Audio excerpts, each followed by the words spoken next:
बिस्मिल्लाहिर्रहमानिर्रहीम। अस्सलाम वालेकुम नाज़रीन, आप यूट्यूब चैनल देख रहे हैं। मैं इमरान खान हूँ।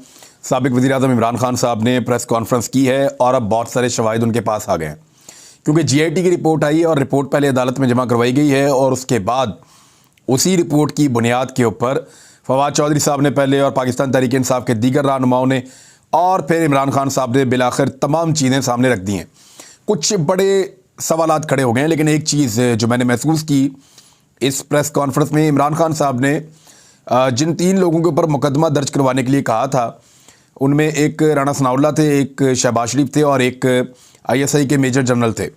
इमरान खान साहब ने बाकी 2 का नाम लिया, लेकिन मेजर जनरल का नाम नहीं लिया। लगता है कि इमरान खान साहब ज़्यादा तसादुम चाहते नहीं हैं, लेकिन उन्होंने बड़े सवालात खड़े कर दिए हैं पूरे की पूरी मिलिट्री एस्टेब्लिशमेंट के ऊपर या ताकतवर लोगों के ऊपर, या आप ये कह दें पाकिस्तान की जो एस्टेब्लिशमेंट है उसके ऊपर एक बड़े तगड़े सवाल उन्होंने खड़े कर दिए हैं। और वो इसको मज़ीद ब्रॉडर पिक्चर के अंदर ले गए हैं कि जनाब जवाब दिया जाए। लोग समझते हैं कि आप पाकिस्तान की हिफाजत करते हैं और पाकिस्तानियों की हिफाजत के लिए आप यहाँ मौजूद हैं, लेकिन मेरे ऊपर जो कत्ल की साजिश की गई है उसमें इमरान खान साहब ने कहा कि मुझे बिल्कुल पता है कि किन्होंने ये साजिश की और कैसे ये साजिश की। बड़े सवालात कैसे हैं वो आपको बताता हूँ। और 2 प्रोपेगेंडाज जो इमरान खान साहब के खिलाफ अब तैयार किए गए हैं मीडिया सेल की जानिब से, यानी वो कार्रवाइयाँ अभी बंद नहीं हुई हैं और ये कहा जाता है कि एस्टेब्लिशमेंट का एक हिस्सा अभी भी इमरान खान साहब को रोकने और दीवार से लगाने के लिए हर किस्म के हथकंडे इस्तेमाल करने को तैयार है। दूसरा, पीएमएलएन का जो मीडिया सेल है वो भी उनके साथ कोलैबोरेशन में काम कर रहा है। तो 2 नए प्रोपेगेंडाज तैयार किए गए हैं। वो दोनों प्रोपेगेंडाज मैं आपको पहले बता दूंगा और मामला आपके सामने आ जाएगा। एक के ऊपर तो काम शुरू हो गया है, दूसरे के ऊपर बिल्कुल काम शुरू होने वाला है। लेकिन इमरान खान साहब के जो बड़े सवाल आते हैं वो ये हैं, उन्होंने कहा कि कैसे एक नॉर्मल किस्म के लोगों को अचानक ये एहसास होना शुरू हुआ कि मेरे ऊपर उन्होंने तौहीन मज़हब के इल्ज़ामात लगाने हैं और मैं कोई मज़हब की तौहीन कर रहा हूँ या कोई इस तरह की चीज़ें हो रही हैं। तो यहाँ पे हमने कुछ रिकॉर्ड इकट्ठा किया है, रिकॉर्ड मैं आपके सामने रख देता हूँ। और ये वो सारा सिर्फ ट्विटर का रिकॉर्ड है। मरियम औरंगज़ेब ने 12 सितंबर 2022 को ये वाला ट्वीट किया है, इसको आप देखें। और ट्वीट में इमरान खान साहब को बुरा भला कह रहे हैं कि खुद पसंदी है, तकब्बुर है, ज़हनी मरीज़ होने के सबब ख़तरनाक हैं। किसी इदारे इसके सरबराह या जज को गाली देने में कोई शर्म नहीं। अदालतों को पता चल जाना चाहिए कि उनको नदामत है, न शर्मिंदगी। बुज़दिल, अनापरस, खुद पसंदी और तकब्बुर में डूबा हुआ शख्स खतरनाक ही होता है। ट्वीट का कोई सरपाव नहीं है, लेकिन इसके आखिर में लिखा है तौहीन रसालत का मुजरिम इमरान। ये मरियम औरंगज़ेब है, पाकिस्तान की वज़ीर इत्तलात, जिनके अंडर में पाकिस्तान टेलीविज़न है। उन्होंने ये ट्वीट किया। एक और ट्वीट किया कि तौहीन रसालत का मुजरिम इमरान। ये मरियम औरंगज़ेब इस ट्रेंड को फैला रही हैं।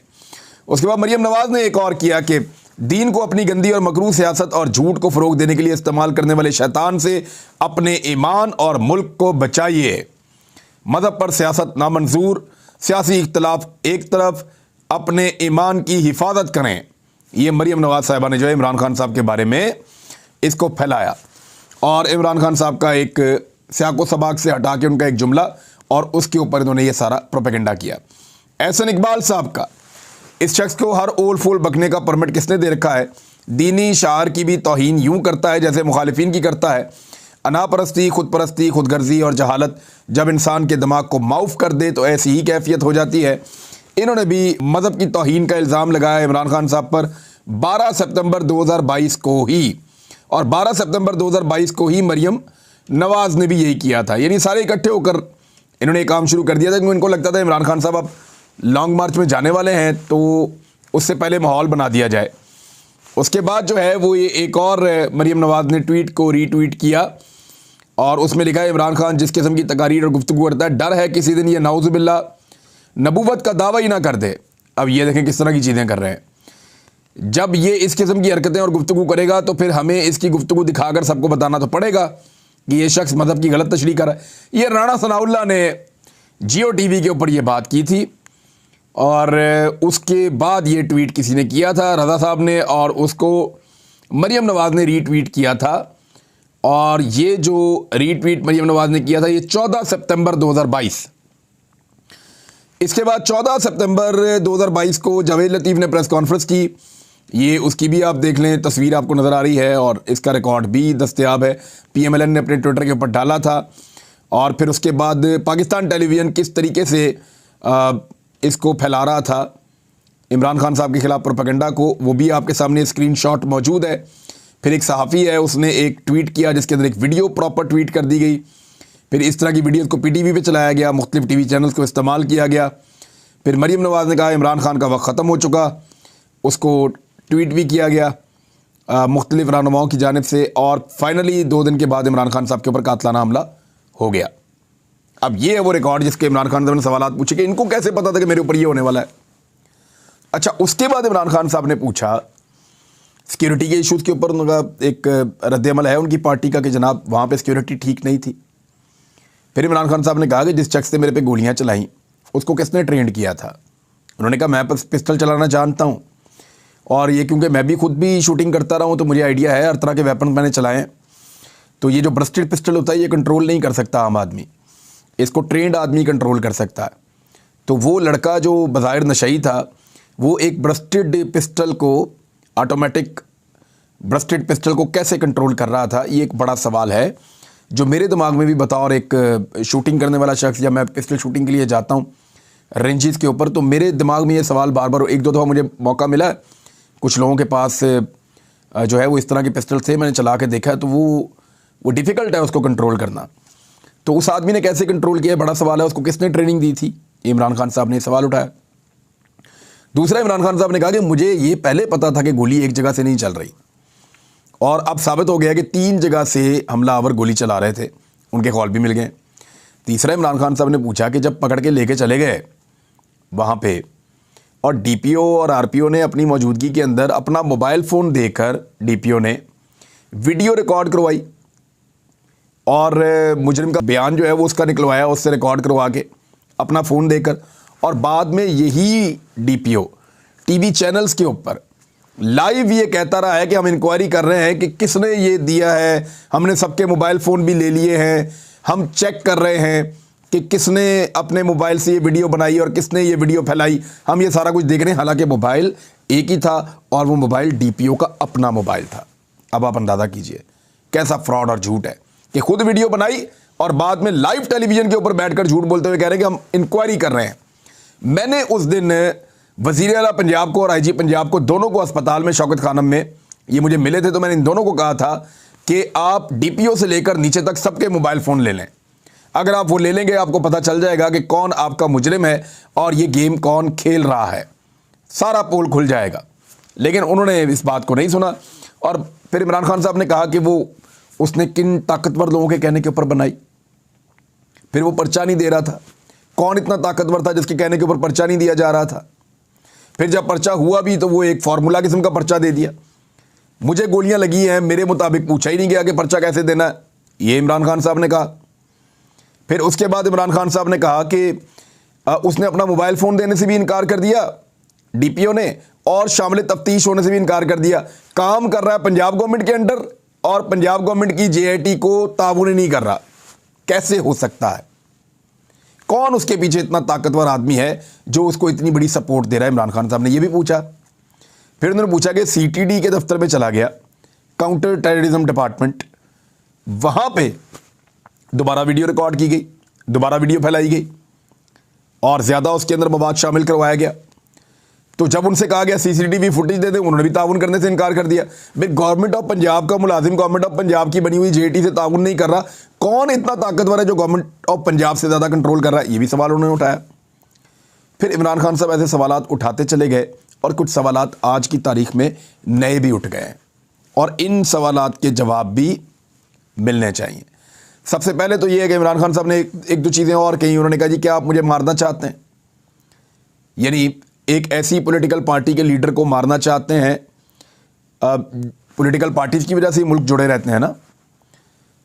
एक ऐसी पॉलिटिकल पार्टी जो पूरे पाकिस्तान की पॉलिटिकल पार्टी है, हर सूबे के अंदर उसकी नुमाइंदगी है, ऐसी पॉलिटिकल पार्टी के लीडर को मार के अब पाकिस्तान का कौन सा भला करना चाहते हैं? बड़े अहम सवालात इमरान खान साहब ने उठाए और ये मुल्क को नुकसान पहुंचाने की साजिश है। एक्चुअली मुझे ऐसा लगा कि इमरान खान साहब ने ये जो बातचीत की है ये अपने वर्कर से या पब्लिक से करने के बजाय ये एक्चुअली उनके लिए थी जिनसे इमरान खान साहब को शिकवा है। इमरान खान साहब की ये सारी प्रेस कॉन्फ्रेंस ऐसा दिखाई दे रहा है कि ये कोई पॉलिटिकल प्रेस कॉन्फ्रेंस नहीं थी। इमरान खान साहब ने जानबूझकर नाम भी नहीं लिए लोगों के, ना जनरल बाजवा का नाम लिया, ना मेजर जनरल का नाम लिया जिनका वो पहले लेते थे, किसी का नाम नहीं लिया इमरान खान साहब ने। और मेरे ख्याल में डेलिबरेटली उन्होंने नाम नहीं लिए, क्योंकि ये प्रेस कॉन्फ्रेंस शायद थी ही उन लोगों के लिए जो पाकिस्तानियों को तहफ़्फ़ुज़ देने की जिम्मेदारी है जिनके ऊपर। और इमरान खान साहब ने कहा कि हम तो इस इत्मीनान में रहते हैं कि आपकी कुर्बानियों की वजह से पाकिस्तान महफूज रहता है, रोज़ाना हमारे फ़ौजी भाई कुर्बानियाँ देते हैं, लेकिन क्या इस तरह का कत्ल किया जाएगा और ऐसी साजिश में अगर कुछ लोग शामिल होंगे तो क्या ये मुल्क का भला है? इस तरह के सवालात उन्होंने पूछे। और मेरे ख्याल में ये प्रेस कॉन्फ्रेंस से जहां पैगाम उनको भिजवाना था वहां इमरान खान साहब ने पैगाम भिजवा दिया। अब कुछ सवालात और पैदा हो जाते हैं। पाकिस्तान टेलीविज़न इमरान खान साहब की तकरीर नहीं सुनाता, पाकिस्तान टेलीविज़न इमरान खान साहब की प्रेस कॉन्फ्रेंस भी नहीं दिखाता, लेकिन पाकिस्तान टेलीविज़न ने एक नामालूम वकील, यानी एक वकील है, मियां दाऊद नाम है, और मैं इससे पहले कभी इसको नहीं जानता, ना देखा है कभी, लेकिन पाकिस्तान टेलीविज़न ने पूरी प्रेस कॉन्फ्रेंस इस शख्स की आज लाइव दिखाई है। वो इसलिए कि ये शख्स इमरान खान पे गोलियां चलाने वाले शख्स का वकील है। एक तो वो बंदा जो है उसके पास फूटी कौड़ी भी नहीं है, उसका घर जाकर देख ले, और उसने एक वकील भी हायर कर लिया अपने लिए। उस वकील की फ़ीस कौन दे रहा है, ये बड़ी बातें हैं, लेकिन चले इनको छोड़ दें आप। लेकिन ये वकील माजी में इमरान खान की सख्त मुखालफत और PMLN की और तहरीक लब्बैक की हमायत भी करता रहा। तो ये बड़ा इन दो पॉलिटिकल पार्टीज़ के बहुत करीबी वकील है मियां दाऊद। लेकिन हैरत ये हुई कि पाकिस्तान टेलीविज़न ने इसकी पूरी प्रेस कॉन्फ्रेंस को लाइव दिखाया। ना सिर्फ पाकिस्तान टेलीविज़न ने दिखाया, बल्कि कुछ सोर्सेज ये बता रहे हैं, और पाकिस्तान तहरीक इंसाफ ये क्लेम कर रही है कि तमाम TV चैनल्स को मजबूर किया गया और उनके ऊपर दबाव डाला गया, जहाँ से दबाव आता है कि ये पूरी प्रेस कॉन्फ्रेंस दिखाई जाए। तो फिर मियां दाऊद की पूरी प्रेस कॉन्फ्रेंस उस वकील की दिखाई गई, और वो वकील अपनी प्रेस कॉन्फ्रेंस के अंदर, यानी पाकिस्तान टेलीविज़न इमरान खान को नहीं दिखा रहा, पाकिस्तान टेलीविज़न बेशुमार और चीज़ें नहीं दिखा रहा, आदम सवाती सेनेटर है पाकिस्तान के, उनका बयान नहीं दिखा रहा, यानी कोई भी पाकिस्तान तहरीक इंसाफ छोड़ दें, किसी भी पॉलिटिकल पार्टी का चंगा भला बंदा भी बात कर रहा है तो नहीं दिखा रहा। लेकिन दिखा किसको रहा है? एक ऐसे शख्स को जिसने साबिक वजीर आजम के ऊपर गोलियां चलाई, उसके वकील को। यानी पाकिस्तान की सियासत को इतना लो लेवल पर ले गए, और लेकर क्यों गए जरा इसको समझें आप। हुआ यह है कि चोरी पकड़ी गई है, हुआ यह है कि जितना कुछ छुपाया था, इनको लगता था कि JIT नहीं पकड़ पाएगी, बहुत सारी चीज़ें JIT में बेनकाब हो गई। वो चीज़ें बेनकाब होने के बाद जब ये अदालत में मामला जाएगा तो अदालत अब मजबूर करेगी उन ऑफिसर्स को और उन लोगों को, लाओ जी अपने फ़ोन भी और आखिर बयानात कलमबंद करवाएं कि आपने ये बयान रिकॉर्ड करवा के भिजवाया किसको था और किस तरीके से कहाँ कहाँ पहुँचा। उन जर्नलिस्टों को भी बुलाया जाएगा, जनाब आप दिखाएं आपको ये जो स्टेटमेंट है वो कहाँ से आई। अगर तो इंसाफ होना है तो फिर इस तरीके से होना है कि वो कौन था जो इस पूरे गेम को पीछे से कवर अप कर रहा था। कवर अप एक्चुअली तो कवर अप कर रहा था ना, कि पता ही ना चले कि ये हुआ क्या है और क्यों हुआ है। एक्चुअली इसके पीछे असल कातिल कौन है, साजिश किसकी है, किसने ट्रेंड किया, किसने भिजवाया, किसने मारने का कहा और किस तरह प्लान किया गया, इन सारी चीज़ों को कवर अप करना था। और वही कवर अप करने की कोशिश में ये सारा गेम हुआ है। लेकिन गेम इतनी जल्दी और इतनी ज़बरदस्त तरीके से बेनकाब हो जाएगा, इसका किसी को आइडिया नहीं था। अब ये चीज़ें हो गई हैं बेनकाब। तो आज के दिन से दोबारा से दूसरे एलिमेंट भी रीएक्टिव हो गए। उन्होंने मियां दाऊद की प्रेस कॉन्फ्रेंस भी करवा दी, और मियां दाऊद ने दावा कर दिया, यानी पूरी बिल्ली थैले से बाहर आ गई। सबको पता है कि अगर इस तरह के वकील की उठ के प्रेस कॉन्फ्रेंस, आप फर्ज करें नवाज शरीफ साहब को एक बंदे ने जूता मारा था, वो अंदर हो गया, अब उसका जो वकील है वो प्रेस कॉन्फ्रेंस करे और पाकिस्तान टेलीविज़न लाइव दिखाए, मजाक नहीं बन जाएगा पाकिस्तान में। यानी ये बहुत अजीब चीज़ है, ये इतना सिंपल नहीं है। साबिक वजीर आजम को गोलियां मारने वाला जो शख्स है उसके वकील की प्रेस कॉन्फ्रेंस पाकिस्तान टेलीविज़न पूरी लाइव दिखा रहा है, और जिसको गोलियां लगी हैं उसको नहीं दिखा रहा। ये फ़र्क है, इसको समझिए आप। अच्छा, ये तो एक ये किया, अब एक नया बयानिया लाए कि इमरान खान साहब को गोलियां लगी नहीं। वो जो दो प्रोपेगेंडा इमरान खान के खिलाफ तैयार हो रहे हैं ना, उनके ऊपर हम बात करते हैं, लेकिन मैं कुछ चीज़ें आपको अगले व्लॉग में बताऊंगा। अभी कुछ और चीज़ें मेरे पास जो ज़्यादा इंपॉर्टेंट है वो मैं आपके साथ शेयर कर देता हूं। वकील का ये कहना है, जो नवीद मुल्ज़िम है उसके वकील का, कि इमरान खान साहब जो है वो एक ड्रामा कर रहे हैं और उन्होंने ड्रामा रचाया है, उनको गोलियां लगी ही नहीं। इसको कुछ और लोग भी बाय कर रहे हैं। कैसे कर रहे हैं मैं आपको बताता हूँ, और आने वाले दिन में प्लान क्या है वो भी बताऊंगा। लेकिन प्रेस कॉन्फ्रेंस पर फवाद चौधरी ने सवाल उठाए। उन्होंने कहा, इमरान खान पर कातलाना हमले के मुलजिम के वकील की प्रेस कॉन्फ्रेंस का एहतमाम किसने किया? किसने न्यूज़ एडिटर पर दबाव डाला कि मियाँ दाऊद नामी नामालूम वकील की प्रेस कॉन्फ्रेंस दिखाना लाजमी है? ऐसे करेंगे शुबहात में और इजाफा होगा। दूसरी जानिब जो फुटेज आ गई है ना, जहाँ पे डीपीओ अपना मोबाइल फ़ोन एसएचओ को देते हुए कह रहे हैं कि ऐसे पकड़ के बता के कि जाकर उसकी वीडियो बनाकर लाओ, उस वीडियो ने बहुत सारे सवालात खड़े कर दिए। और वो इमरान खान साहब ने वीडियो दिखाई भी है, सबको दिखाइए कि एक्चुअली इसके अंदर है क्या। तो नाज़रीन, अब मामला ये है कि जो 2 नए प्रोपेगेंडास हो रहे हैं, मैं अगले वीलॉग में आपको बताता हूँ कि बहुत डिटेल में बताने वाली बात है। लेकिन अब मामला ये है कि इमरान खान साहब को रोकने के लिए जो बाकियात मौजूद हैं, यानी जो पिछली एस्टेब्लिशमेंट थी उन्होंने पूरी कोशिश की, रिजीम चेंज ऑपरेशन किया। अब उनकी ख्वाहिशात तो हैं कि इमरान खान साहब वापस ना आए, तो वही कोशिश बदस्तूर की जा रही है कि इमरान खान साहब का रास्ता रोका जाए, चाहे उन्हें गिरफ्तार किया जाए, चाहे उनके ऊपर केसेस बनाए जाएं, चाहे उनको दीवार के साथ लगाया जाए। आज इमरान खान साहब ने बड़े तरीके से पैगामात देकर, बड़े तरीके से नपे तुले अंदाज में बातें पहुंचा दी हैं जहां उनको पहुंचानी थी। और इमरान खान साहब के कहने का मतलब मैं आपको सिंप्लीफाई अगर करके बता दूं तो वो ये कह रहे हैं कि मैं पाकिस्तान की खातिर अभी किसी लड़ाई में नहीं जाना चाहता, ख़ास तौर पे अपने लोगों से।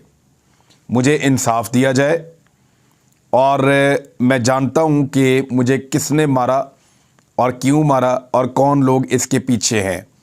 इसके बावजूद मैं आगे चलना चाहता हूँ अपने मुल्क की खातिर, अपने लोगों की खातिर। तो इस मौके को ज़ाया मत कीजिए। और दूसरा, उन्होंने ये मुतालबा भी किया कि मेरे इंसाफ के रास्ते में रुकावट डालना भी बंद करवाई जाए। इससे ज़्यादा मेरे ख्याल में मैं और क्या कहूँ, आपको सारी चीज़ें समझ आ गई। अब तक के लिए इतना ही। अपना ख्याल रखिएगा, अपने चैनल का भी। अल्लाह हाफ़िज़।